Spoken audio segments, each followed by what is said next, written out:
ई content योजना अंतर्गत आज हम कक्षा बीए प्रथम वर्ष ऐच्छिक विषय हिंदी साहित्य द्वितीय प्रश्न पत्र में संकलित एकांकी रत्नाकर पाठ्य पुस्तक की चौथी एकांकी है व्यक्तिगत, और जिसके लेखक या एकांकीकार डॉक्टर लक्ष्मी नारायण लाल द्वारा रचित व्यक्तिगत एकांकी के जो प्रमुख पद्यांश है उनकी सप्रश्न व्याख्याएं करेंगे। तो पिछले वीडियो में हम प्रस्तुत एकांकी व्यक्तिगत है, उसके लेखक का जीवन परिचय नंबर 1 और नंबर 2 व्यक्तिगत एकांकी का सारांश और 2 प्रमुख गद्यांशों की हमने सप्रश्न व्याख्याएं की है। मैं एस.एल. बैरवा, सहायक आचार्य हिंदी, राजकीय कन्या महाविद्यालय बयाना, जिला भरतपुर। और जिस कंटेंट पर हम फोकस कर रहे हैं, चर्चा कर रहे हैं, ये कंटेंट महाराजा सूरजमल ब्रज विश्वविद्यालय भरतपुर के बीए प्रथम वर्ष ऐच्छिक विषय हिंदी साहित्य द्वितीय प्रश्न पत्र में ये सम्मिलित है। और पाठ्य पुस्तक एकांकी रत्नाकर है, जिसमें 5 एकांकियाँ सम्मिलित है। आज हम जिस एकांकी की चर्चा कर रहे हैं यह है एकांकी चौथी एकांकी है, चतुर्थ एकांकी है व्यक्तिगत। और इसका जो महत्वपूर्ण गद्यांश है तृतीय गद्यांश है, जिसकी हम प्रस्तुत वीडियो में चर्चा करेंगे। गद्यांश संख्या 3 से हम चर्चा को आरंभ करते हैं। तो प्रस्तुत वीडियो को बीए प्रथम वर्ष की प्रिय छात्राओं इसको लाइक करें, कमेंट करें और सब्सक्राइब करने में कोताही न बरतें। मैं इस वीडियो में बेहद रोचक और ज्ञानवर्धक सामग्री प्रस्तुत कर रहा हूँ, कृपया करके ध्यान से इसका अवलोकन करें। तो आज हम इस वीडियो में तीसरे गद्यांश से चर्चा को प्रारंभ करते हैं। वह मुझे बेतरह तंग कर रहे हैं कि मैं शादी कर लूं। रोज कोई न कोई लड़की वाला एक से एक बड़े सहसा बताइए भला, ऐसी लड़कियों से कोई कैसे शादी करे। शादी को लोगों ने खेल तमाशा बना रखा है। शादी एक निजी व्यक्तिगत चीज़ है, 2 आत्माओं का मिलन है, जिसकी बुनियाद प्रेम, ऐसा प्रेम जहाँ से पति पत्नी में निरंतर एक ग्रोथ हो, विकास। यही विकास तो समाज का विकास है। अब हम इस गद्यांश का व्याख्या के जो 4 प्रमुख सोपान हैं, नंबर 1 संदर्भ, नंबर 2 प्रसंग, नंबर 3 भावार्थ, नंबर 4 कलात्मक सौंदर्य, इस 4 सोपानों के आधार पर हम प्रस्तुत गद्यांश का एनालिसिस करते हैं, विवेचन विश्लेषण करते हैं। तो छात्राएं ध्यान से सुने। पहले हम इसका संदर्भ निहारते हैं, देखते हैं।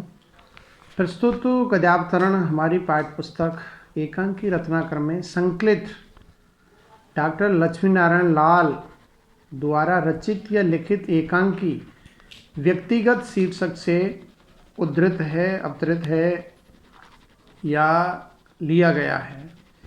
यह एकांकी समसामयिक घटना पर आधारित है, जिसमें पारिवारिक जो तनाव है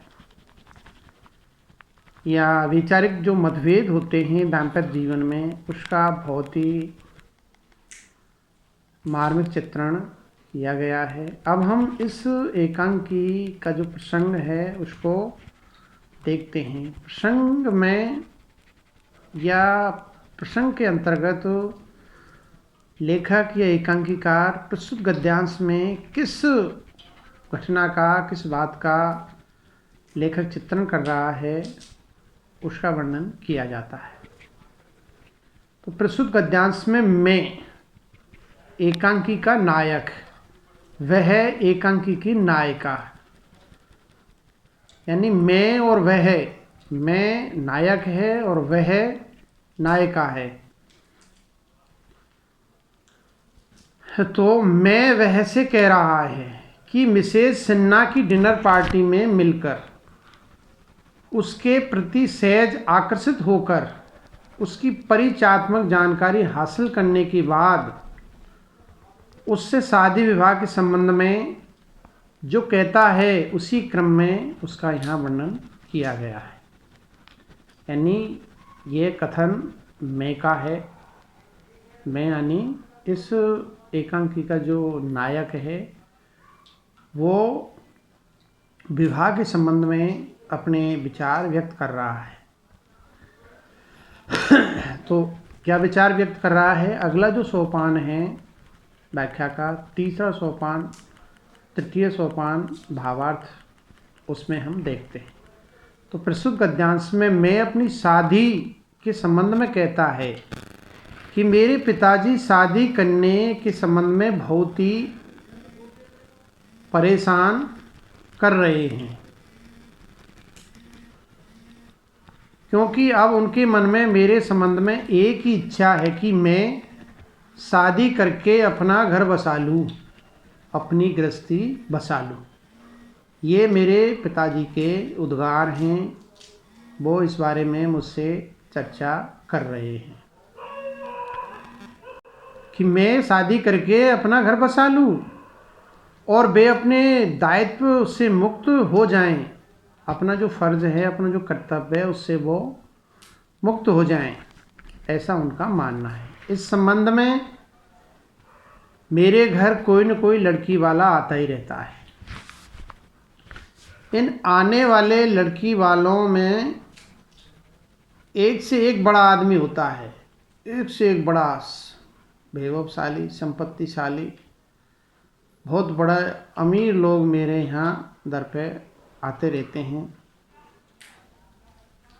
भाव यह है कि एक से एक बड़ा धनवान व्यक्ति अपनी लड़की का रिश्ता लेकर मेरे घर में मेरे पिता के पास प्राय प्रतिदिन आता ही रहता है, यानी तांता लगा रहता है आने वालों का।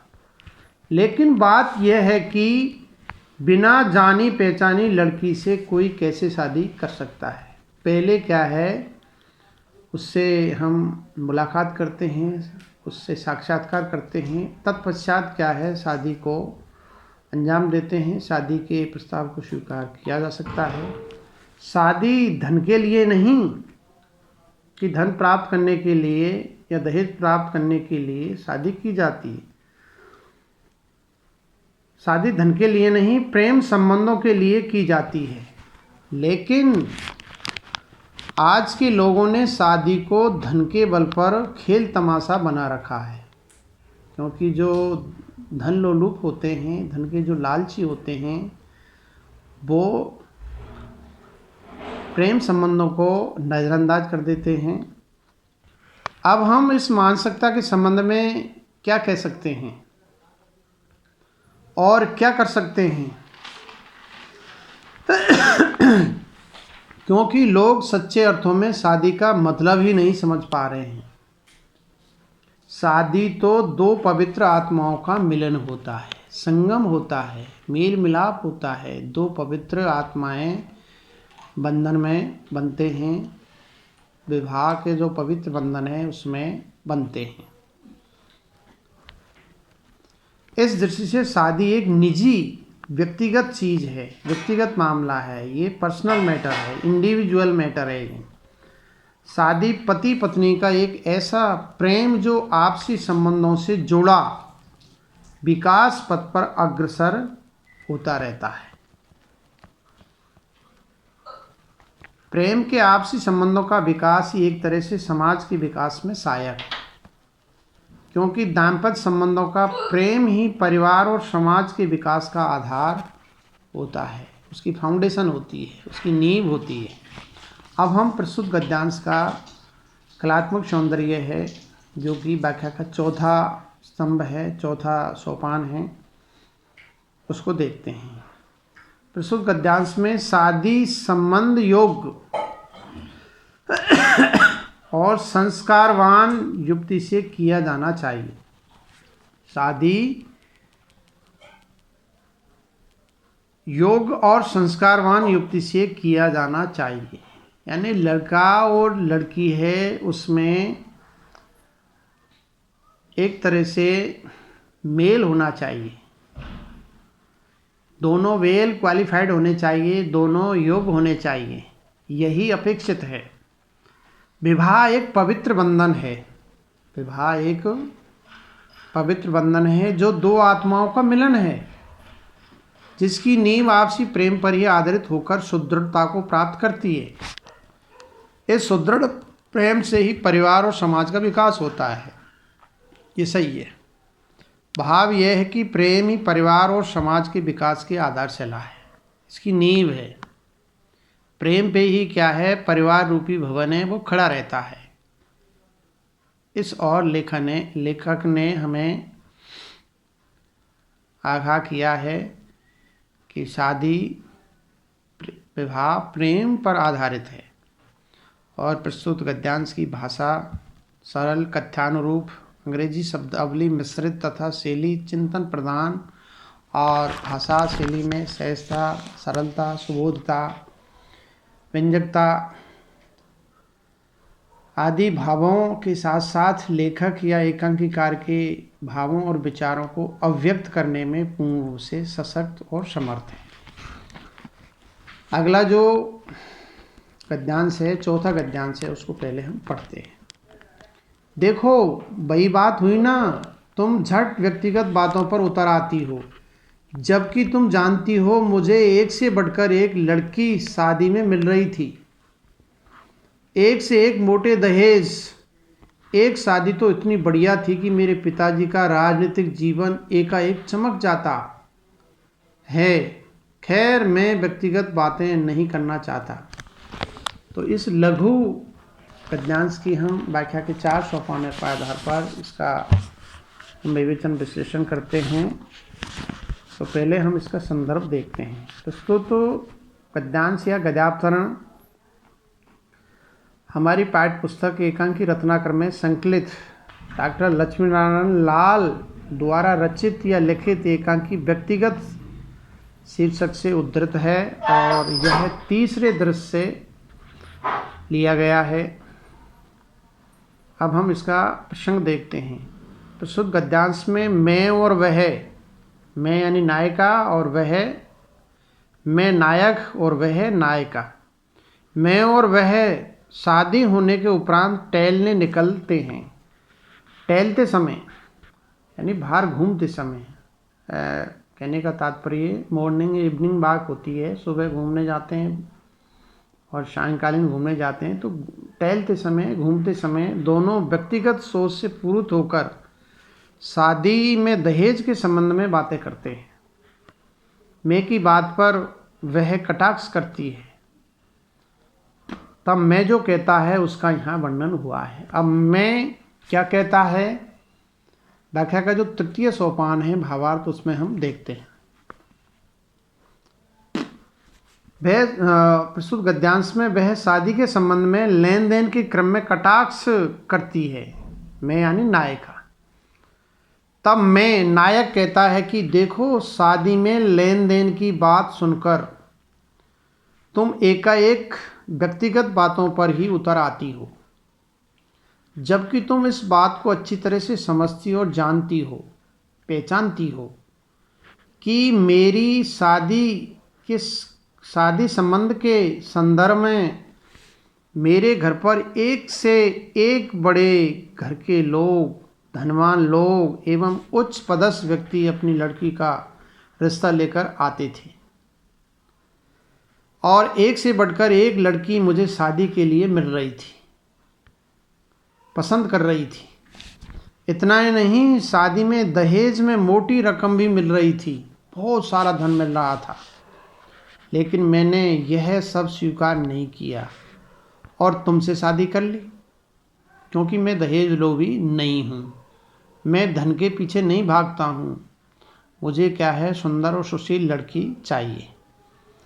इसी क्रम में मैं कहता है कि एक शादी तो इतनी अच्छी आई थी कि यदि मैं उस संबंध को स्वीकृति दे देता तो मेरी बात तो छोड़ो, मेरा तो उद्धार होता ही कल्याण होता। साथ में मेरे पिताजी का जो वर्तमान में राजनीतिक जीवन है वह एकदम चमक उठता, वो बदल जाता।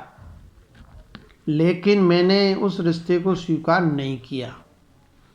आज तुम अपनी शादी के संबंध में हिसाब किताब और रोकड़ देने की बात कर रही हो। यह सब तुम्हारी व्यक्तिगत सोच का ही नतीजा है। लेकिन मैं अपने वैवाहिक जीवन में व्यक्तिगत बातों को कोई महत्व नहीं देना चाहता हूँ। पर्सनल जो ज़िंदगी है उसको मैं किसी भी तरह से दखलंदाजी स्वीकार नहीं करता हूँ और नए संबंध में कोई बात करना चाहता हूँ। तो ये इस गद्यांश का भावार्थ है। अब हम इसका कलात्मक सौंदर्य देखते हैं। प्रस्तुत गद्यांश में आज के नवविवाहित युवा दंपत्ति की मानसिक सोच को एकांकीकार ने प्रस्तुत गद्यांश में उजागर किया है कि आज का परिवेश क्या है। लोग धन के पीछे भाग रहे हैं, धन दौलत के पीछे। रिश्तों का जो महत्व है, विवाह जैसी पवित्र रस्म है, उसका महत्व वो कम हो रहा है। और प्रस्तुत गद्यांश में मैं द्वारा व्यक्त भावनाओं से संकेत मिलता है कि वह दहेज का लालची है। वह योग्यता और संस्कारों को ही महत्व देने वाला है। आदमी की जो निजता है उसको नहीं समझता है, उसकी परिस्थिति है, उसकी मजबूरी है, उसको आज का युवा तवज्जो नहीं देता है, महत्व नहीं देता है। और प्रस्तुत गद्यांश की भाषा पात्रानुकूल, शैली भावात्मक तथा भाषा में सहजता, सरलता, सुबोधता दृष्टिगोचर होती है तथा भाषा शैली लेखक या एकांकीकार के भावों और विचारों को अभिव्यक्त करने में पूर्ण रूप से सक्षम और समर्थ है। अब हम अगला 5वां जो गद्यांश है उसको पहले पढ़ते हैं, तत्पश्चात व्याख्या के 4 सोपानों के आधार पर इसका एनालिसिस करेंगे, विवेचन विश्लेषण करेंगे। तो पहले पढ़ते हैं। जो चीज़ मुझे पसंद है वह मेरी है। पसंद का संबंध इच्छा से है। पसंद का संबंध इच्छा से है।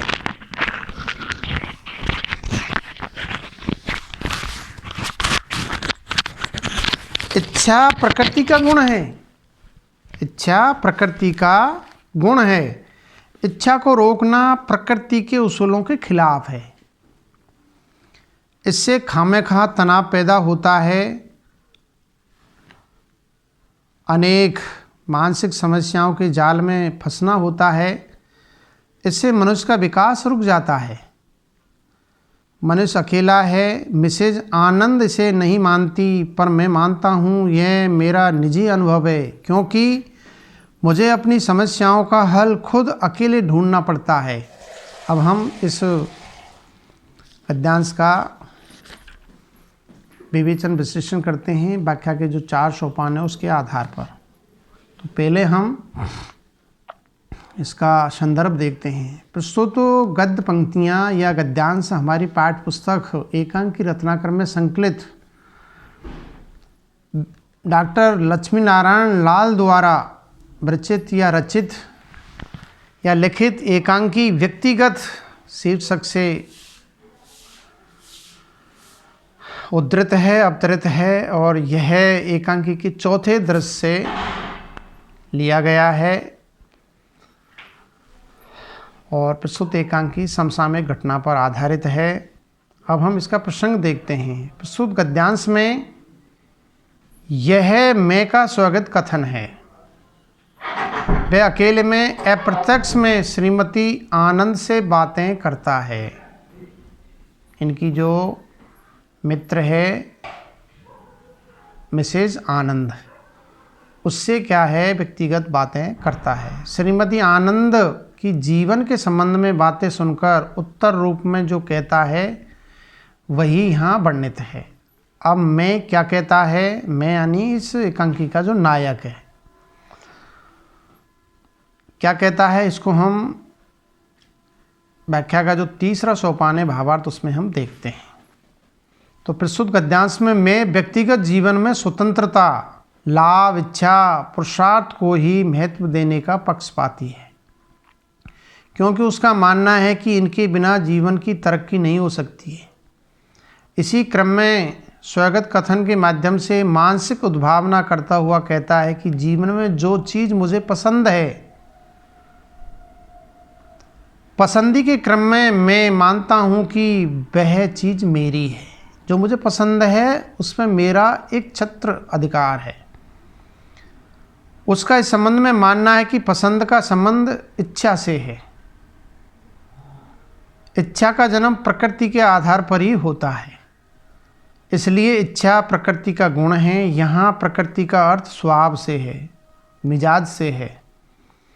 स्वभाव मन का एक भाव है, इसलिए इच्छा को रोकना स्वभाव के खिलाफ है। तो इच्छाओं का दमन नहीं करना चाहिए। इसलिए स्वभाव आदत को रोकने से मानसिक तनाव की स्थिति जागृत होती है, दिमाग में टेंशन उत्पन्न हो जाता है। तनाव की स्थिति में मनुष्य मानसिक समस्याओं के जाल में फंस जाता है। तरह तरह के उसे मानसिक विकार उत्पन्न हो जाते हैं। जब तक वह मानसिक समस्याओं में उलझा रहता है तब तक वह प्रगति पथ का वर्णन नहीं कर पाता है। अर्थात मानसिक तनाव की स्थिति में मनुष्य का विकास रुक जाता है, अवरुद्ध हो जाता है। उसका जो डेवलप है वो रुक जाता है। वह अपने आप में ही उलझ कर रह जाता है। एक स्थिति में वह परिवार और समाज से भी कट जाता है, अलग हो जाता है। इस स्थिति में मैं सोचता है कि मनुष्य अकेला है। मनुष्य अकेला है, अकेला आया है, अकेला जाएगा। लेकिन मिसेज आनंद इस सोच को स्वीकार नहीं करती। उसका क्या है, सोचने का अलग ही दृष्टिकोण है। उसके मानने और न मानने से क्या होता है, लेकिन इस सत्य को मैं अपने स्तर पर स्वीकार करता हूँ, क्योंकि प्रत्येक की सोच एक जैसी नहीं होती है। और कहा भी है कि मुंडे मुंडे मतीर भन्ना। हर व्यक्ति का अलग दिमाग होता है, अलग उसकी सोच होती है, उसकी अलग थिंकिंग पावर होती है, सोचने की शक्ति अलग होती है, सोच में भिन्नता होती है। लेकिन इस संबंध में यह मेरा निजी अनुभव है कि मनुष्य को अपनी समस्याओं का हल खुद ही अकेले में खोजना पड़ता है। समस्या में ही उसका समाधान भी समाहित होता है। दृष्टि चाहिए उसके हल करने की, उसके समाधान करने की। तो ये इस गद्यांश का भावार्थ है। अब हम इसका कलात्मक सौंदर्य या इसका साहित्यिक सामाजिक विश्लेषण है उसको देखते हैं। प्रस्तुत गद्यांश में या उक्त गद्यांश में स्वागत कथन के माध्यम से मैंने इच्छा की प्रबलता, मैं जो नायक है, मैंने इच्छा की प्रबलता पर बल दिया है। इच्छा को रोकने से तनाव उत्पन्न होता है, तनाव से समस्याएं जन्म लेती है और विकास पथ रुक जाता है। विकास का रास्ता है वो अवरुद्ध हो जाता है। तो क्रमिक वर्णन का आधार मनोवैज्ञानिक है तथा समस्याओं से उलझा मन एकांत प्रिय हो जाता है। वह परिवार समाज से कट जाता है। संकेत है कि मनुष्य को इच्छाओं के वशीभूत होकर जीवन नहीं जीना चाहिए। तथा प्रस्तुत गद्यांश की भाषा कथानुरूप तथा शैली मनोवैज्ञानिक विवेचनात्मक है। इसमें तद्भव, तत्सम, देशज और अंग्रेजी शब्दों का भरपूर प्रयोग हुआ है तथा इसकी भाषा शैली लेखक या एकांकीकार के भावों और विचारों को अभिव्यक्त करने में पूर्ण रूप से सक्षम और समर्थ है। अगला हम छठा जो गद्यांश है उसको पहले पढ़ते हैं। उसके पश्चात व्याख्या के 4 सोपानों के आधार पर इसकी 6% व्याख्याएं करेंगे। तो पहले इसको पढ़ते हैं ध्यान से। मैंने देख लिया, सबसे बड़ी ताकत है पैसा। इसी तरह मिस्टर मल्होत्रा भी नौकरी से अलग हुए थे। अब वही ठाट से इंपोर्ट एक्सपोर्ट का बिजनेस करते हैं और पॉलिटिकल पार्टियों को ब्लैक मनी के चंदे देते हैं। क्या ही शानदार बंगला है, क्या इज्जत है उनकी पहुंच कहाँ नहीं है, यानी सब जगह है। तो अब हम इस गद्यांश को, इस लघु गद्यांश को व्याख्या के 4 सोपानों के आधार पर इसका विवेचन विश्लेषण, इसकी 6% व्याख्याएं करते हैं। तो पहले हम इसका संदर्भ देखते हैं। प्रस्तुत गद्यांश या गद्यावतरण हमारी पाठ्य पुस्तक एकांकी रत्नाकर में संकलित डॉक्टर लक्ष्मी नारायण लाल द्वारा रचित या लिखित एकांकी व्यक्तिगत के 5वें दृश्य से उद्धृत है, अवतरित है, लिया गया है। अब हम इसका प्रसंग देखते हैं। प्रस्तुत गद्यांश में यह कथन मैं का है, मैं यानी इस एकांकी का नायक है, उसका है। वह बैंक की नौकरी छोड़ देता है और मिस्टर मल्होत्रा की तरह व्यापार करने का आकांक्षी होकर अपने मनोभावों को व्यक्त करता हुआ कहने लगता है। अब वो क्या कहता है? व्याख्या का जो तृतीय सोपान है भावार्थ, उसमें हम देखते हैं। तो प्रस्तुत गद्यांश में मैं अपने मनोभावों को व्यक्त करता हुआ कहता है कि मैंने यह देख और समझ लिया है, मैंने ये निष्कर्ष निकाल लिया है, देख लिया है, समझ लिया है कि इस दुनिया में सबसे बड़ी ताकत क्या है? पैसा है। और ये उक्ति सटीक बैठती है कि बाप बढ़ान भैया सबसे बड़ा रुपया, बिल्कुल ये सटीक बैठती है। लेकिन मेरा मानना है कि पैसा बहुत कुछ है, सब कुछ नहीं है। जिसके पास पैसा है वह दुनिया का सबसे बड़ा ताकतवर व्यक्ति है, यानी जिसके पास में पैसा है वह दुनिया का, संसार का सबसे ताकतवर व्यक्ति है, पावरफुल व्यक्ति है।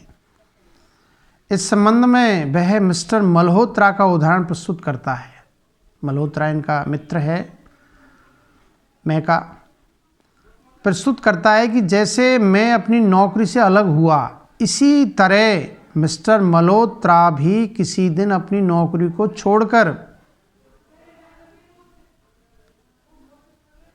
नौकरी से अलग हुए थे। उन्होंने नौकरी को रिजाइन कर दिया, त्यागपत्र दे दिया और व्यापार से जुड़ गए थे। आज वे बड़े ठाट से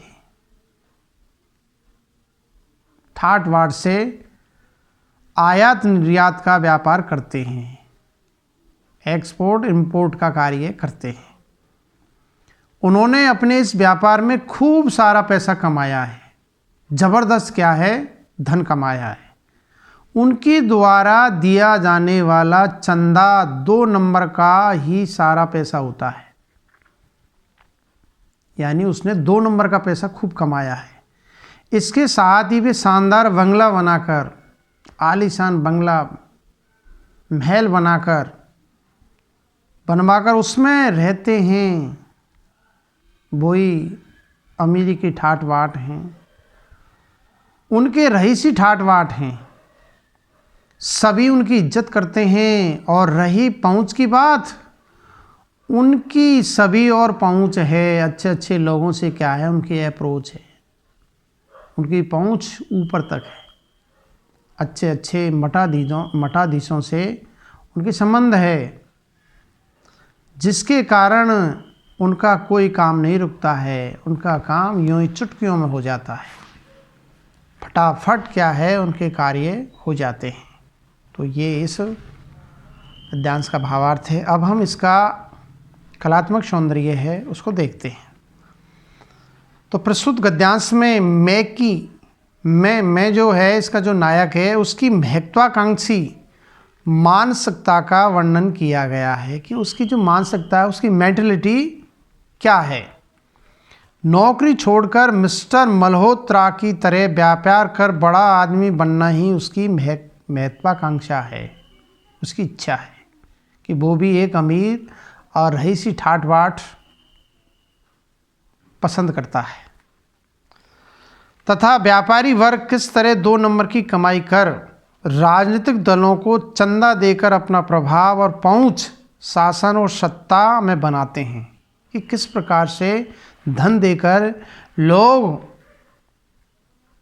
अपने क्या है व्यापार में इजाफा करते हैं, प्रगति करते हैं, उन्नति करते हैं। तो 2 नंबर का कार्य से ही व्यक्ति अमीर बनता है। इस गद्यांश को पढ़ कर के हमें ये फीलिंग होती है, ये हमें महसूस होता है कि 2 नंबर से ही आदमी रईसी ठाट बाट ला सकता है। इस और स्पष्ट संकेत है। और प्रस्तुत गद्यांश की